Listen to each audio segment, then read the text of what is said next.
students, how are you? I hope are you fine. Students, आज हम एक new topic लेके आए हैं, डाई इलेक्ट्रिक स्ट्रेंथ। इसके पहले वाले वीडियो में मैंने आपको कैपेसिटेंस क्या होता है ये बताया था, what is the capacitance, what is the capacitor, और आपको पैरेलल प्लेट कैपेसिटर के बारे में बताया था और पैरेलल प्लेट कैपेसिटर का कैपेसिटेंस निकलवाया था। और वो पैरेलल प्लेट कैपेसिटर का जो कैपेसिटेंस हमने निकलवाया था वो C = आया था epsilon naught A upon D आया था। ठीक है, यानी किसी पैरेलल प्लेट कैपेसिटर का कैपेसिटेंस जो ये C है ना, ये कब है?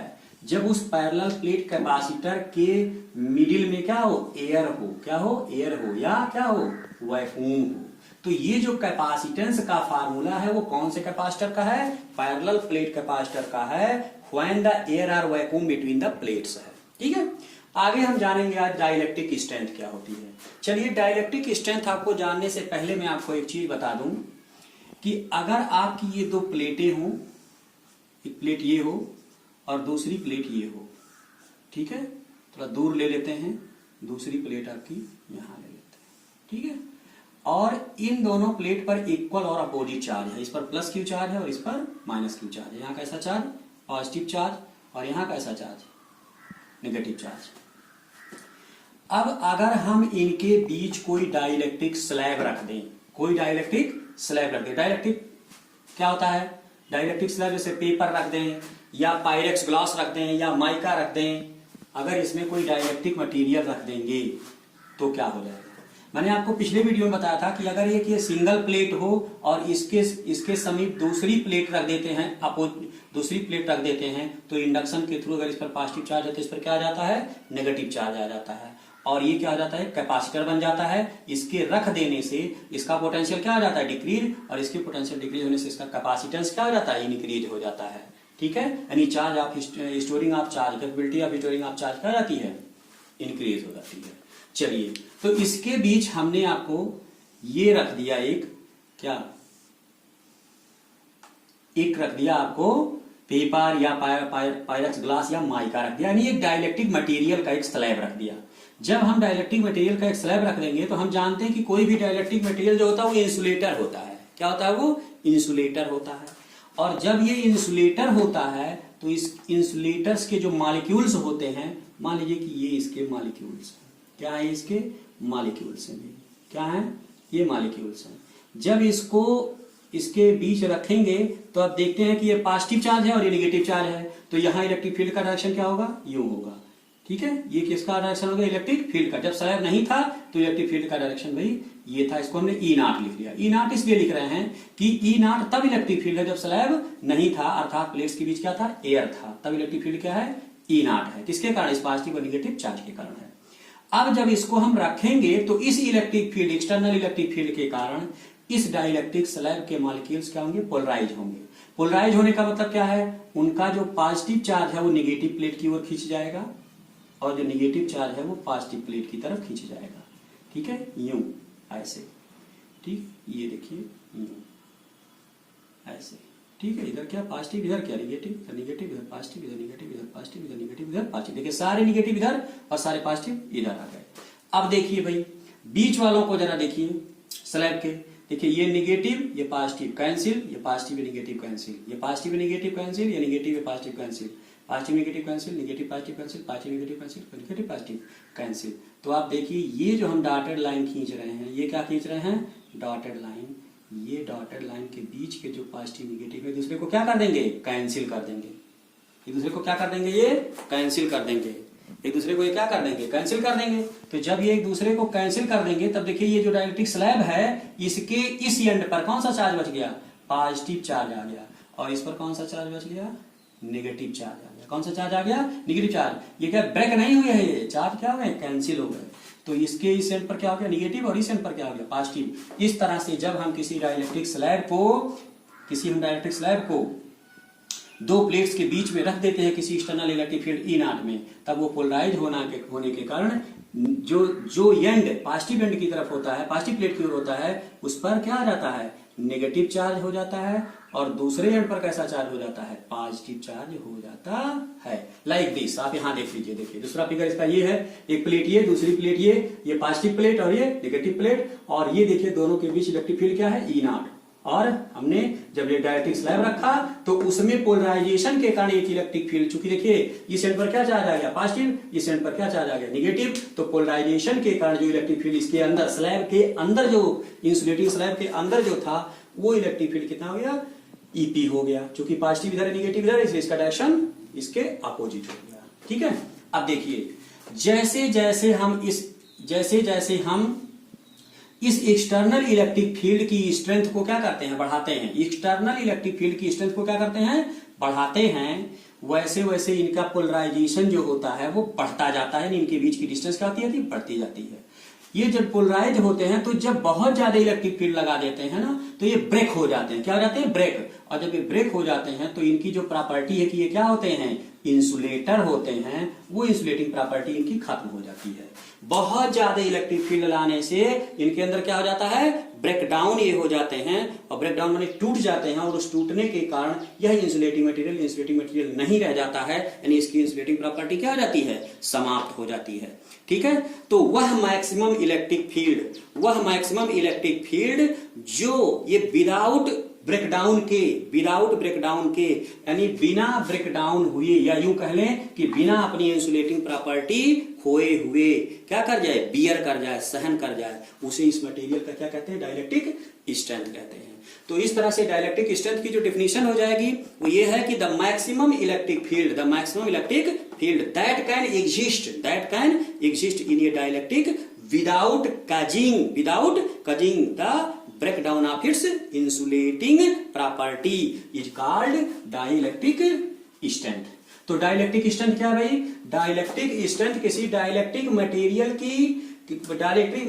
के द्वारा मैक्सिमम इलेक्ट्रिक फील्ड जो ये बियर कर जाए बिना ब्रेकडाउन हुए, बिना अपनी इंसुलेटिंग प्रॉपर्टी को खोए हुए, वही इसकी क्या कहलाती है, डाइलेक्ट्रिक स्ट्रेंथ कहलाती है।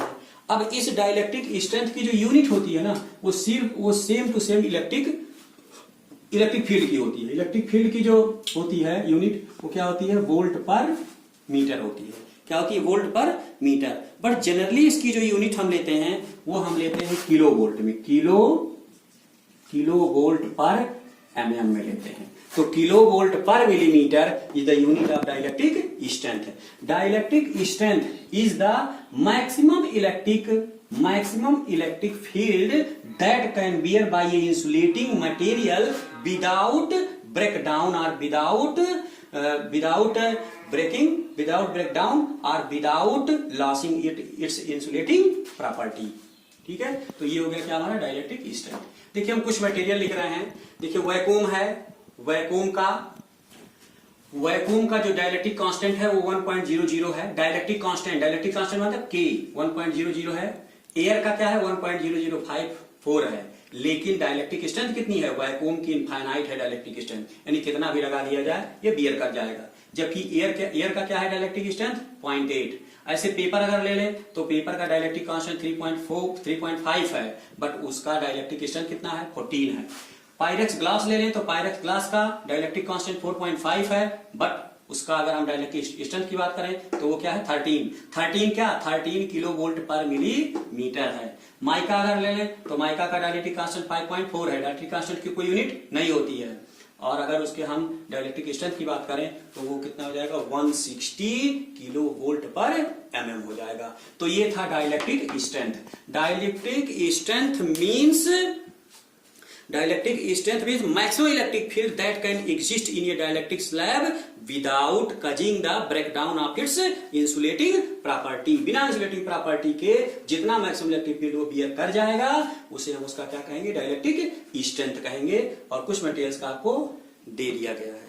ठीक है, तो ये आपको दे दिया गया है। अब हम क्या करेंगे कि इसको, तो डाइलेक्ट्रिक स्ट्रेंथ हमने समझ लिया। हमारा न्यू टॉपिक जो है वो है capacitance of a parallel plate capacitor with A dielectric slab. मतलब किसी पैरेलल प्लेट कैपेसिटर का कैपेसिटेंस फाइंड करेंगे। किसी पैरेलल प्लेट कैपेसिटर का क्या फाइंड करेंगे? कैपेसिटेंस फाइंड करेंगे। लेकिन कब? जब उसके बीच में कोई डाइलेक्ट्रिक स्लैब डालते हैं तब। ठीक है, अब आप देखिए आखिर हम ये डाइलेक्ट्रिक स्लैब क्यों रखते हैं।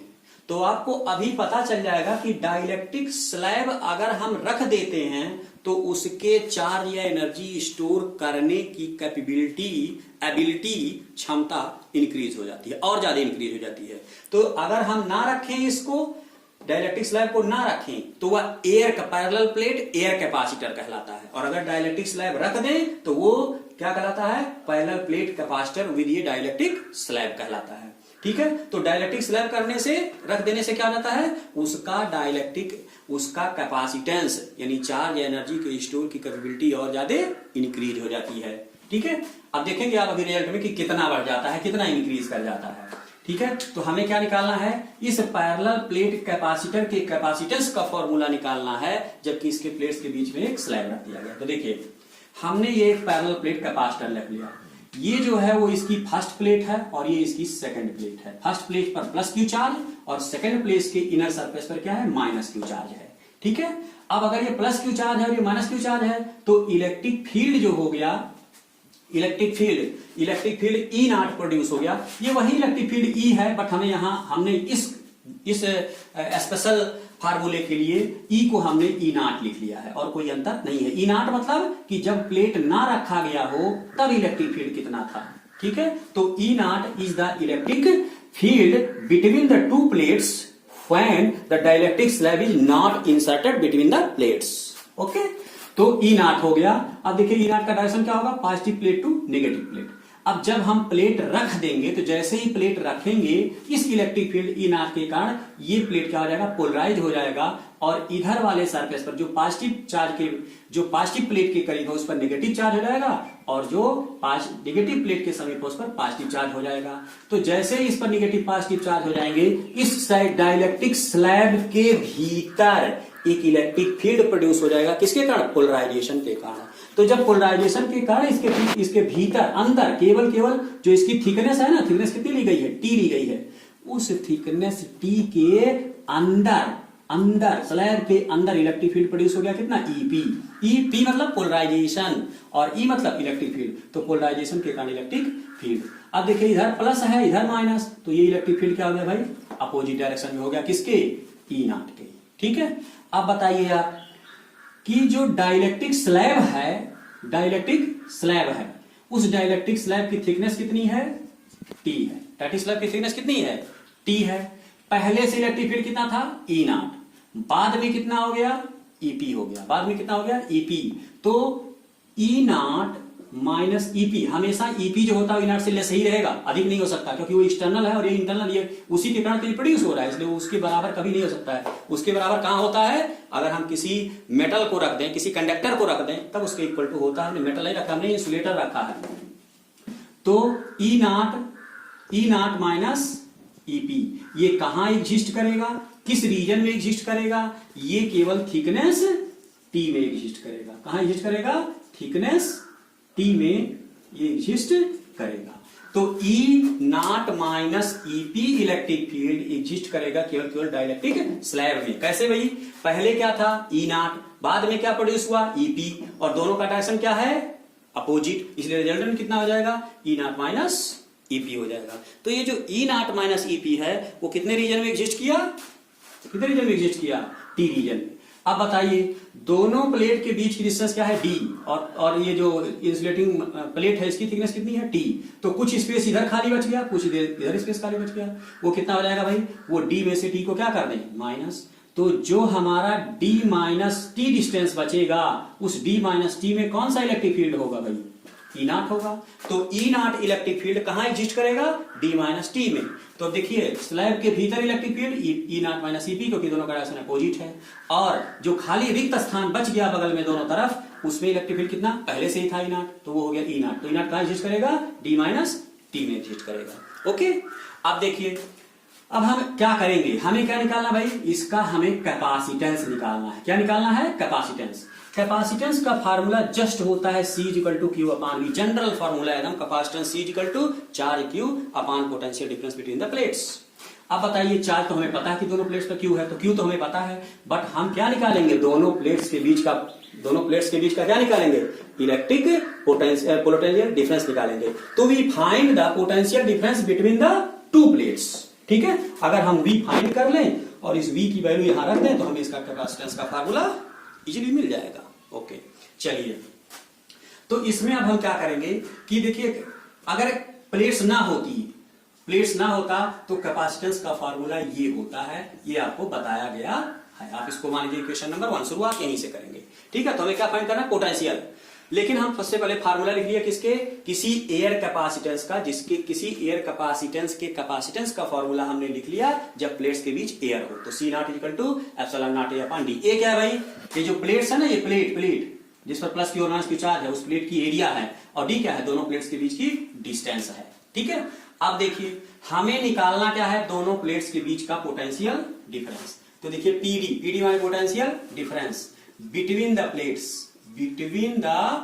Plates, potential difference between the plates is equal to क्या, पीडी इन स्लैब, यानी स्लैब के बीच जो स्लैब में पोटेंशियल डिफरेंस इन स्लैब, यानी स्लैब के भीतर पोटेंशियल डिफरेंस। ठीक है, यह हम ऐसे कर सकते हैं कि पीडी इन डी माइनस टी रीजन या एरिया में, डी माइनस टी रीजन में क्या हो जाएगा, इलेक्ट्रिक फील्ड, और प्लस क्या हो जाएगा, पीडी इन टी रीजन का मतलब क्या है भाई, टी रीजन का मतलब देखो, डी माइनस टी कहां होगा, खाली रिक्त स्थान में होगा। डी माइनस टी मैंने आपको स्पष्ट कर दिया पहले, डी माइनस टी कहां होगा, रिक्त स्थान में होगा। और टी कहां होगा, टी इसकी थिकनेस है तो उसके अंदर हो जाएगा। तो potential difference between the two plates, दोनों प्लेट्स के बीच का पोटेंशियल डिफरेंस निकालने के लिए हम क्या निकालेंगे, स्लैब के अंदर पोटेंशियल डिफरेंस और प्लस जो खाली स्थान बच गया वहां पोटेंशियल डिफरेंस। ठीक है, देखिए V इक्वल टू होता है भाई E upon, V equal to क्या होता है, E इंटू डी होता है। V इक्वल टू क्या होता है, E इंटू डी। आपको पीछे फार्मूला पढ़ाया गया है कि E इक्वल टू होता है V अपान डी, तो V इक्वल टू क्या हो जाएगा, E इंटू डी। अगर हम इस फार्मूले को देखें V equal to E into D के अकॉर्डिंग, तो दोनों प्लेट्स के बीच का जो पोटेंशियल होगा V, वो पोटेंशियल हम क्या निकालेंगे, पोटेंशियल डिफरेंस इन डी माइनस टी। तो देखिए डी माइनस टी, डी की जगह क्या रखेंगे, डी माइनस टी रखेंगे। ये कहां निकल रहा है, खाली रिक्त स्थान वाला, तो खाली रिक्त स्थान में इलेक्ट्रिक फील्ड कितना है, E नॉट है, और इसमें हम ऐड कर देंगे कितना, E इंटू, E कहां है, E इंटू कितना है, E इंटू किसके, T के। ये कहां है भाई, E कहां है, तो E naught into D minus T, ये हो जाएगा, और इंटू क्या हो जाएगा, E टी कहां है, ये टी कहां है, यहां अंदर है, तो T अंदर कितना हो गया, ये अंदर कितना हो गया, ये T रीजन में हो गया। तो E naught into D minus T plus E T हो गया। ठीक है, तो E naught D minus T plus E T हो जाएगा। तो पोटेंशियल डिफरेंस का formula V equal to E D होता है।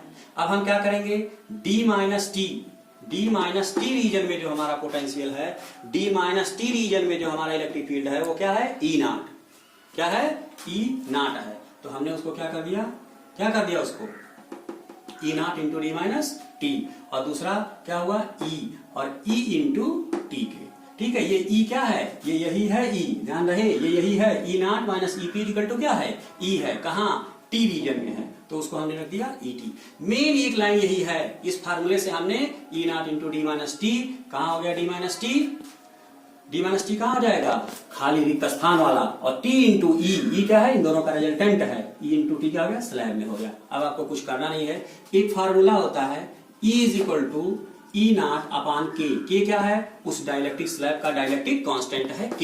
ये फार्मूला हम आपको आगे कहीं समझाएंगे डिटेल्स में, अभी आप यहां जान लीजिए E equal to E naught upon K, इसकी चर्चा बाद में करेंगे किसी वीडियो में। तो E इक्वल टू हो गया E नॉट अपान के, यहां रख दीजिए। तो V इक्वल टू हो जाएगा क्या, E naught D minus t, और प्लस किसके, E naught into E naught upon K into T के। क्या कॉमन हो जाएगा भाई, कॉमन हो जाएगा आपका क्या, E नॉट। जब ई नॉट हो गया कॉमन तो आपके पास बचा यहाँ क्या, डी माइनस टी और प्लस ई नॉट कॉमन हो गया तो आपके पास बच गया टी अपान के बच गया।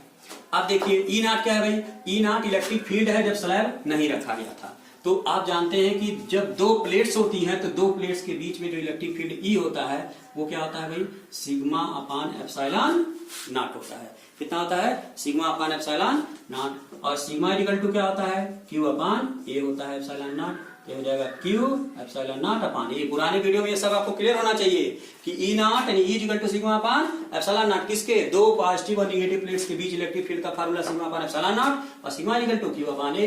तो हो गया Q upon sigma epsilon naught. इसकी वैल्यू यहाँ रखिए, तब देखिए v इक्वल टू क्या हो जाएगा भाई आपको, तब देखिए v इक्वल टू आपको मिल जाएगा v equal to Q upon epsilon naught A हो जाएगा और ब्रैकेट में हो गया d माइनस टी हो गया और प्लस किसके हो गया भाई, t अपान के हो गया।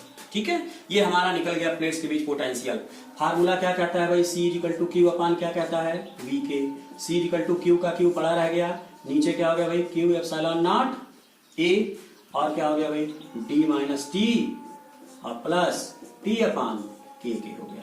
ठीक है, चलिए क्यू से क्यू कैंसिल, एप्सिलॉन नॉट ए कहां चला जाएगा, ऊपर।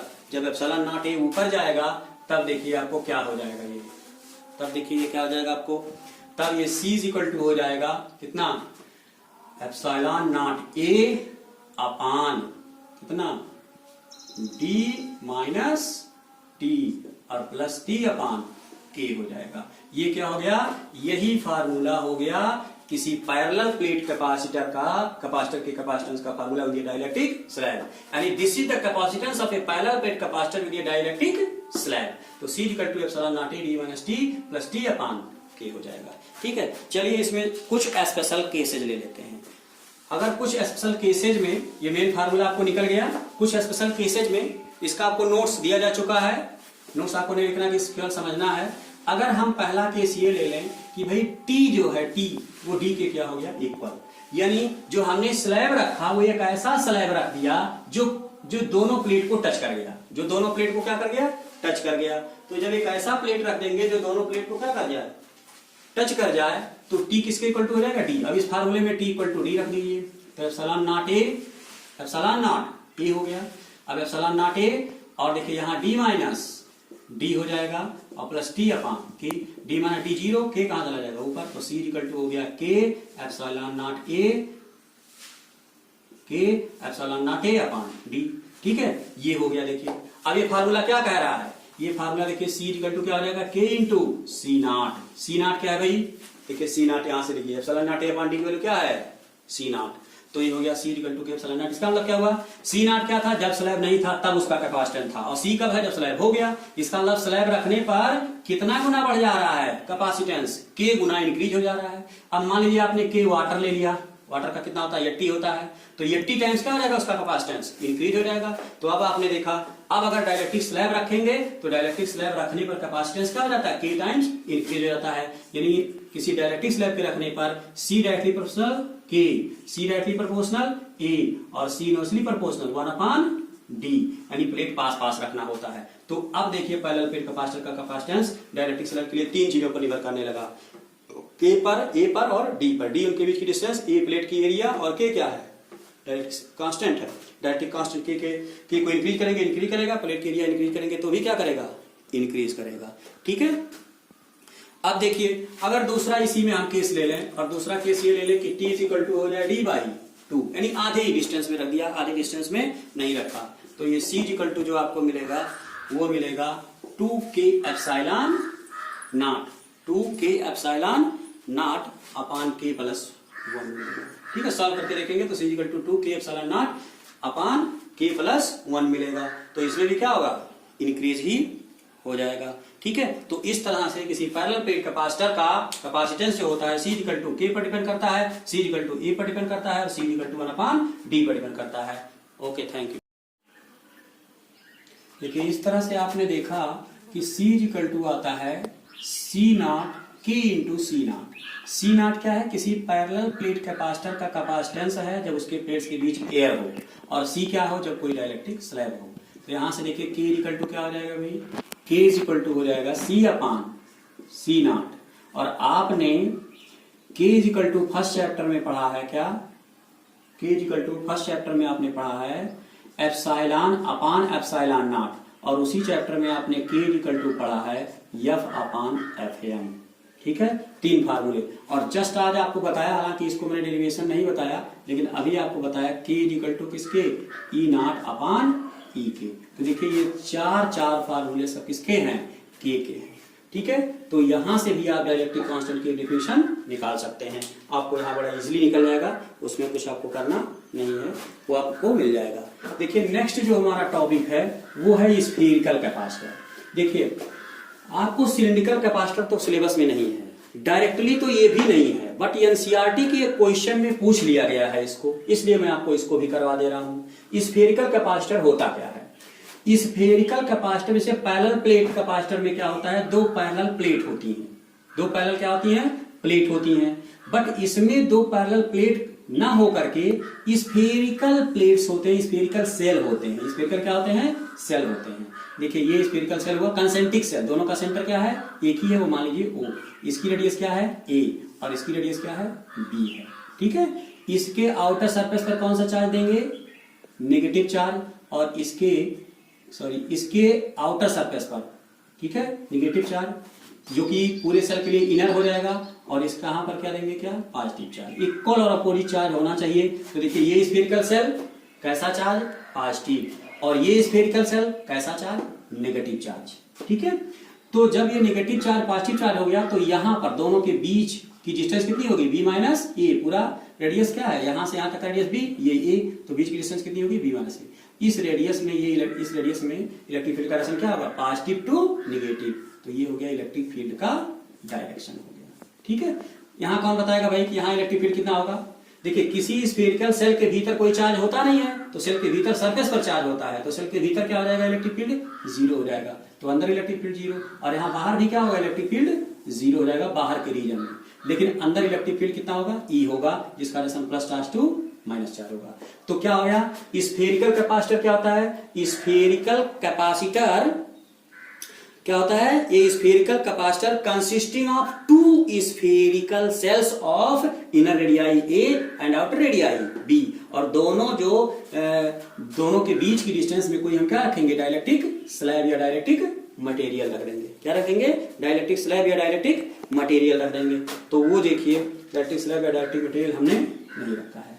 तो अब आप देखिए हमें क्या है, कि स्फेरिकल कैपेसिटर है।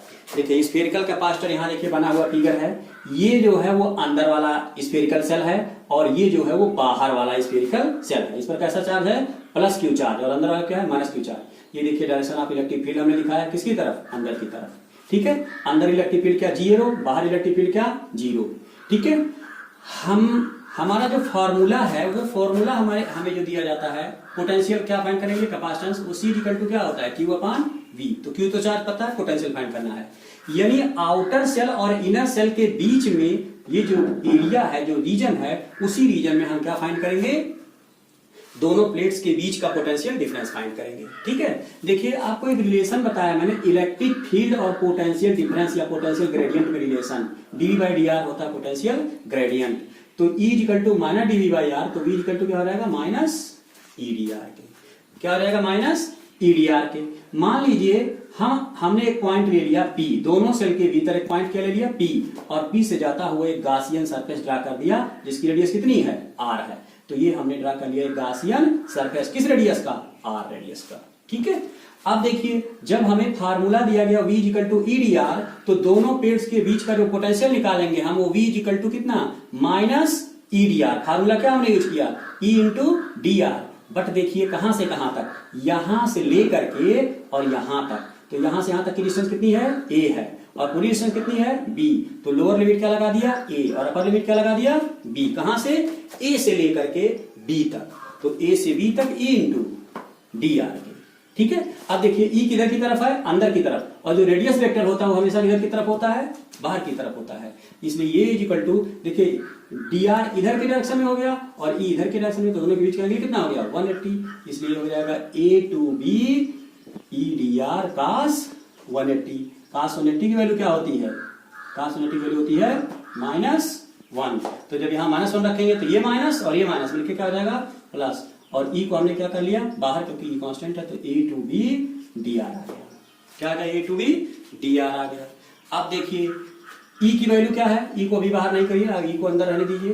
देखिए चार्ज यहाँ देखिए, तो यहाँ के कारण यहाँ पर क्या electric field intensity E equal to क्या होता है 1/4 pi epsilon naught Q by r square. इसी की वैल्यू यहाँ रख दीजिए, तो V इक्वल टू क्या हो गया a2b E इंटू dr के E की वैल्यू रखिए 1/4 pi epsilon naught Q by r square, ठीक है, और इंटू किसके dr के। अब देखिए ये बाहर हो जाएगा Q/4 पाई एप्सिलॉन नॉट क्या हो जाएगा बाहर, अंदर क्या बचा 1/r स्क्वायर dr। इसका इंटीग्रेशन करिए a टू b तक Q/4 पाई एप्सिलॉन नॉट, बहुत बार बताया मैंने, इसका इंटीग्रेशन क्या हो जाएगा -1/r a टू b।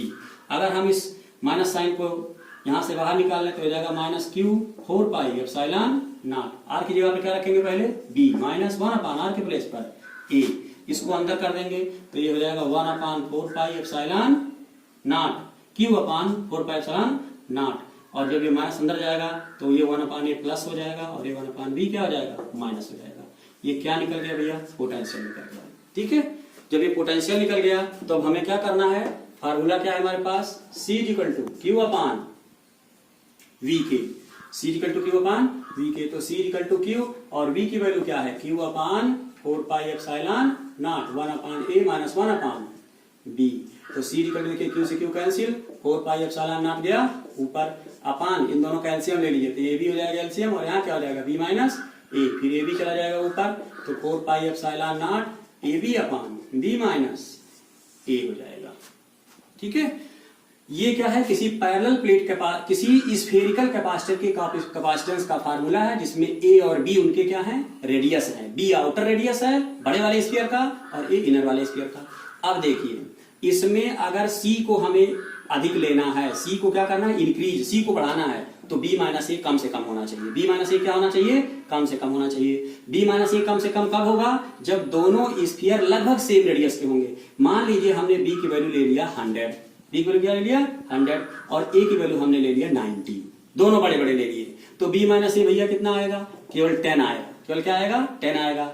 और लेकिन अगर यही हमने b की वैल्यू 100 ले लिया और a की वैल्यू हमने जाकर के 20 ले लिया, तब b माइनस ए कितना आएगा 80। अब देखिए जब ये 10 रहेगा तब c ज्यादा होगा, या जब ये 80 हो जाएगा तब c ज्यादा रहेगा।